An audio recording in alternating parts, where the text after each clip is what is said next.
LG G17Q tahun lalu harganya tuh 2 juta pas, sekarang hanya turun 100 ribu aja di 1,9 juta. Tapi unitnya udah mulus-mulus semua, nggak kayak dulu guys. So, apakah di harga segitu masih worth it untuk dibeli dibanding kompetitor lainnya? Mari kita langsung aja review LG G7 di tahun 2022. Let's go!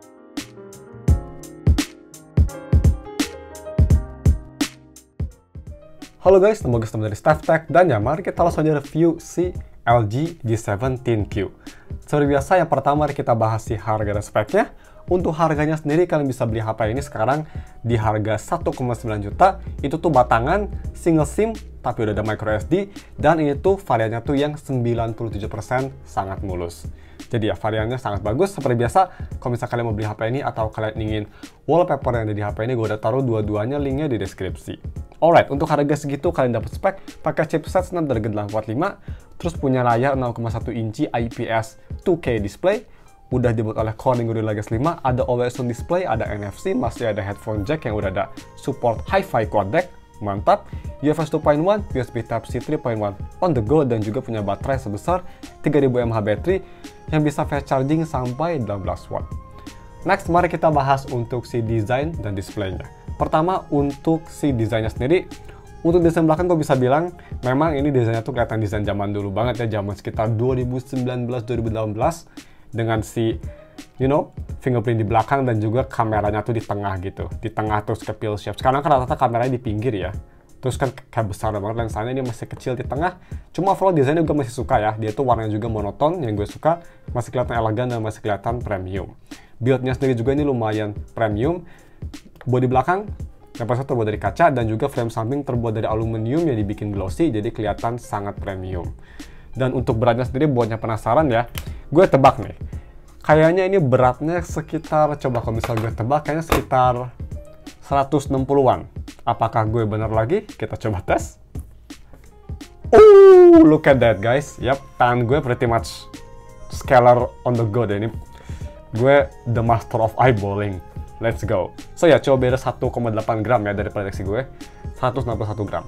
It's pretty good. Pas banget beratnya memang. Nggak terlalu enteng, tapi masih ada cukup bobotnya yang bikin HP-nya kelihatan premium. Dan juga karena ini juga layar yang nggak besar banget ya, hanya 6,1 inci nih guys, sebesar layar iPhone 14. Jadi memang pemakai sarung tangan masih sangat nyaman banget. Ngerit semua corner masih sangat gampang, dan overall sarung tangan ini masih kerasa sangat enjoyable, nggak ada masalah sama sekali. Nah terus, untuk si fingerprintnya dia tuh posisinya ada di belakang, traditional fingerprint. Dan untuk kecepatan sendiri memang ini bukan yang tercepat ya, butuh waktu beberapa millisecond untuk mikir dibanding HP sekarang. Tapi overall cukup akurat dan cukup reliable. Dan terus untuk si NFC-nya pastinya ada juga, dia tuh posisinya di daerah kamera. Kalau misalnya kita coba tes pakai kartu GTO seperti biasa, kartu GTO kecing, langsung scan di belakang. Dia scan-nya memang agak lama ya, dia mikir sebentar baru nge-scan. Bisa kita lihat nih, gue pencet, ngegeter, nge-scan.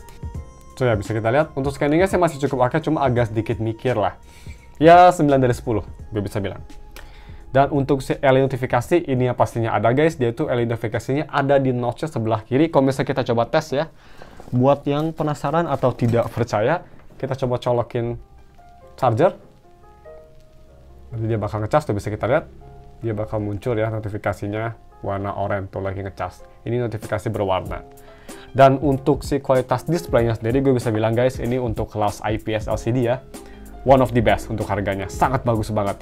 Ini IPS tapi kayak OLED. Ya LG memang layar IPS-nya keren banget sih kalau di HP. Overall, layar punya warna yang sangat colorful, vibrant, hidup, terus dia punya detail yang super sharp juga, dan juga punya view angle yang menurut gue sangat baik. Ini terutama dari si richness colornya, kerasa luas banget, jadi kerasa kayak HP flagship. Dan untuk visibility di bawah sinar matahari juga cukup bagus. Kondisinya tuh bisa kita lihat di B-roll matahari lumayan terik ya, tuh kelihatan si bola mataharinya. Jadi memang layar agak kelihatan gelap, tapi overall masih sangat usable dan enak banget dipakai, walaupun sinar mataharinya terang. So, no problem with that. Dan yang terakhir di segmen ini guys, untuk si touch delay, yang pastinya ini nggak ada touch delay sama sekali, mau dipakai buat navigasi OS cepet atau dipakai buat ngetik keyboard, sama seperti HP LG lainnya, flawless, sangat enjoyable untuk dipakai, nggak kayak HP-HP, pada zaman dulunya yang flagship yang banyak masalah kayak Xiaomi. Di LG nggak ada masalah sama sekali. Dan next, mari kita bahas si audio quality-nya. Ini memang selling point terbesar dari HP ini. Ini salah satu aspek yang gue suka dari HP LG. Yang pertama, yaitu dari si kualitas audio via headphone jack-nya yang udah support Hi-Fi quad deck. Yap guys, jadi nggak cuma LG V series aja ya, LG G series juga ada Hi-Fi quad deck. Yang pastinya guys, ini masih selalu ngebikin gue mind blown banget. Bisa dapetin audio kayak gini di smartphone itu insanity. Ya sama seperti HP LG lainnya ya, yang udah support quad deck, ini sound quality-nya pas gue denger pakai IEM Moondrop 2, itu bisa nge-elevate aspek dari IEM tersebut guys. Dia punya detail yang jauh lebih jernih, crisp, terus punya soundstage dan separasi instrumen yang lebih luas dan lebih tertata. Dan overall ya, punya karakter suara yang balance, bersih, dan gak nusuk sama sekali walaupun kalian pakai headphone yang bright sekalipun. Dan yang pasti juga ini amplifier sangat kuat banget dan juga sangat abroad banget, sangat luas banget volumenya. Ini gua tes pakai IEM tadi, Moondrop 2, di volume 35 dari sekitar 35 sampai 38 aja udah keras banget. Itu total volumenya kalau nggak salah ada 75 step loh. Insanity guys. Well, G7 sih ini bisa jadi HP MDEC terbaik ya. Malahan gue bisa bilang ini untuk harganya lebih baik daripada LG V30. Karena lebih modern dan lebih future proof menurut gue. Cuma ya memang seperti HP LG lainnya juga guys, ada yang jeleknya juga yaitu dari si speakernya ya. LG memang selalu kurang bagus sih speakernya kalau ngebuat HP. Dan di LG G7 juga sayangnya gak ada bedanya. Ini pertama tuh speakernya hanya mono ya, dan kualitasnya menurut gue agak terlalu basic, jadi kayak mendelep suara lainnya selain suara vokal. Tapi at least masih cukup oke lah untuk harganya, masih jelas vokalnya, dan dengan HP yang lebih murah kayak Exito, cuma 1,2 juta kan Exito tuh, speakernya masih jauh lebih bagus di Exito dibanding LG G7, not even close malah. So ya, memang speaker ini kayak poin negatif yang lumayan besar di HP ini. So ini dia sampelnya. Untuk speaker testnya, gue rekomen kalian pakai headphone biar bisa ngedengerin overbassnya. Check it out guys.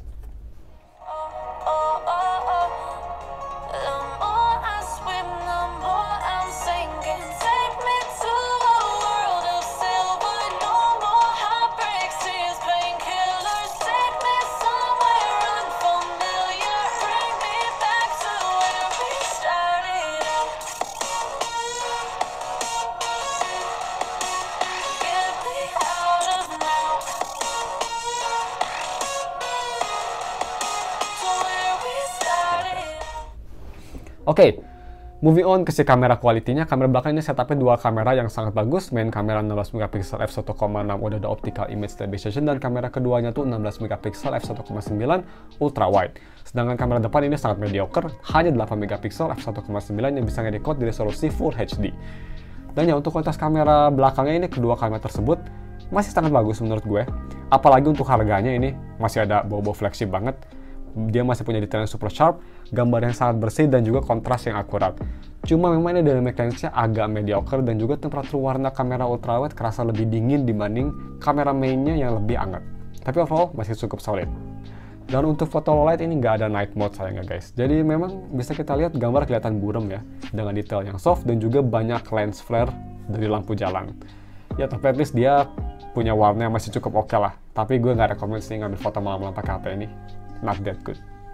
Dan untuk foto selfie-nya ini juga cukup solid, detail cukup oke walau agak soft, dan juga warna cukup vibrant, terus punya exposure yang oke. Ya, so-so lah. Dan untuk video recording guys, ini HP bisa nge-record dari resolusi 4K 60 mantap, 4K 30 dan juga 1080p 60 fps. Cuma di 4K 60 itu di limit hanya sampai 6 menit aja untuk recording.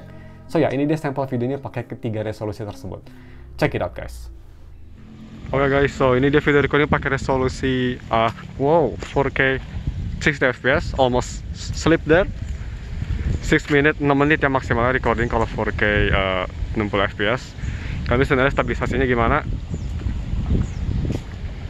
Katanya sih masih bagus banget ya, di harganya nih kayaknya one of the best deh.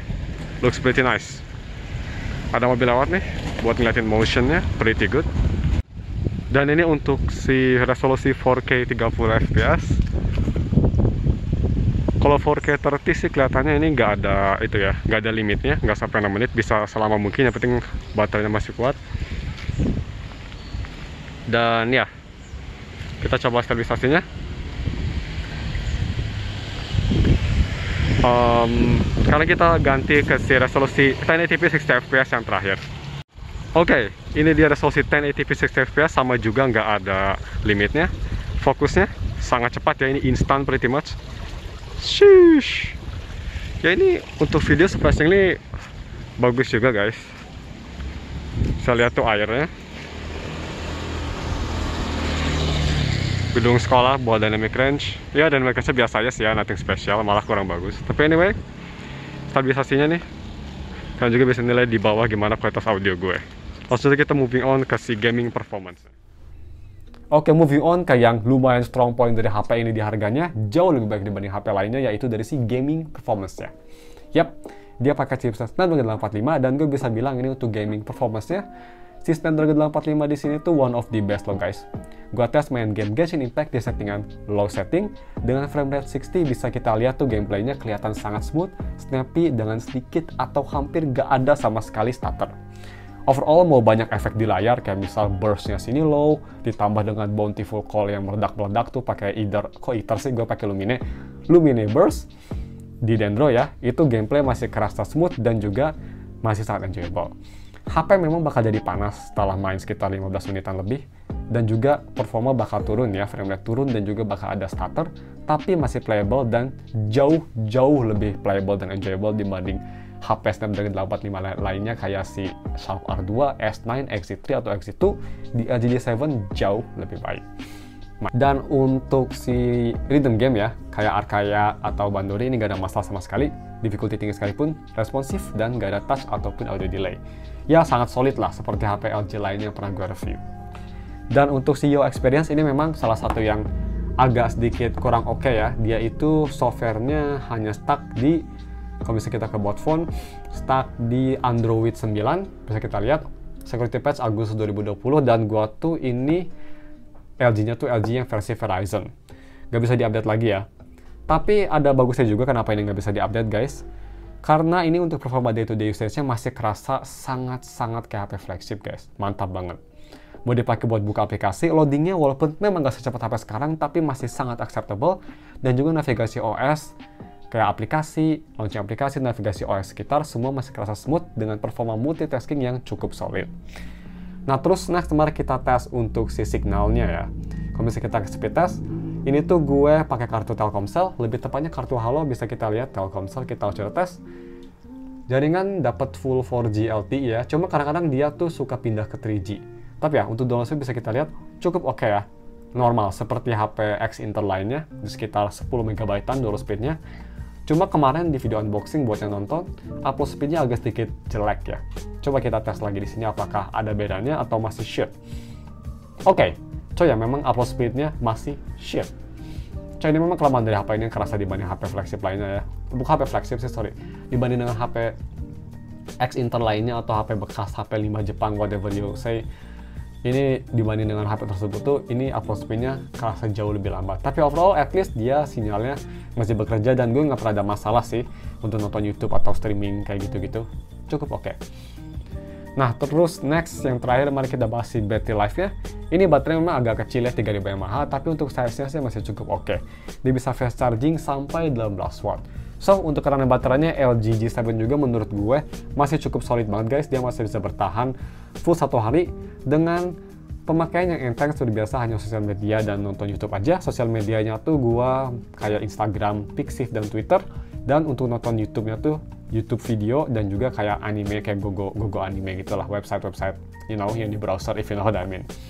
Dan ya, untuk segitu dapat SOT di 4 jam 40 menit dengan sisa baterai 21%. Jadi ya, ini bisa sampai 5 jam lah kalau misalnya kalian straight sampai 0%, tapi gue nggak rekomend itu, bakal ngerusak baterai. Dan untuk si charging speed-nya juga ini lumayan cepet, gue cas pakai fast charger 18 watt dari 21% sampai 100% tuh hanya butuh waktu 1 jam 40 menit aja. So, masih cukup solid banget kok. Dan ya, mungkin cuma segitu aja videonya guys. Untuk konklusinya menurut gue ya, LG G17Q ini guys, di harganya yang sekarang 1,9 juta, walaupun hanya turun semenel, hanya turun sedikit banget, ini menurut gue masih sangat worth it banget guys. Apalagi kalau misalnya mau dibandingin dengan HP yang harganya mirip-mirip kayak Exit Premium, Galaxy S9 atau LG V30 Plus ya, atau even kayak Pixel 3, gue masih kerasa nyaman dan overall kerasa lebih ngerekomen HP ini LG G7 dibanding HP yang tadi gue sebutin. Karena LG G7 itu guys, dia masih punya build yang menurut gue sangat solid banget, desain layar yang masih modern, kualitas kamera yang sangat solid dan juga versatile yang pastinya ada ultra wide-nya, dan juga dia punya performa yang masih sangat snappy, kualitas layar yang sangat bagus untuk kelas IPS, sangat bagus banget, dan yang pastinya buat para audiophile, apalagi gue yang epic audiophile, dia masih punya hi-fi quad deck dan headphone jack yang pastinya kualitasnya superior banget even dibanding dengan HP flagship zaman sekarang. Ya satu kelemahan yang gue rasa sih yang besar banget ya guys, ini dari si fucking speakernya yang memang unbearable banget sih. Ini speakernya kayak one of the shittiest aspect of this phone. Tapi saat itu ini sangat solid ya. HP memang gak ada yang perfect. Kelemahan dari HP ini hanya dari speaker menurut gue. So, kalau bisa kalian mau beli HP ini guys, atau kalian ingin wallpaper dari HP ini, gue udah taruh link dua-duanya di deskripsi. Dan mungkin cuma segitu aja videonya. Apakah HP ini worth it di tahun 2022? Jawabannya yes, masih sangat worth it. So, cuma segitu aja guys. Jangan lupa like dan subs. Thanks for watching. We'll see you in another full review, maybe next week atau another time. See you.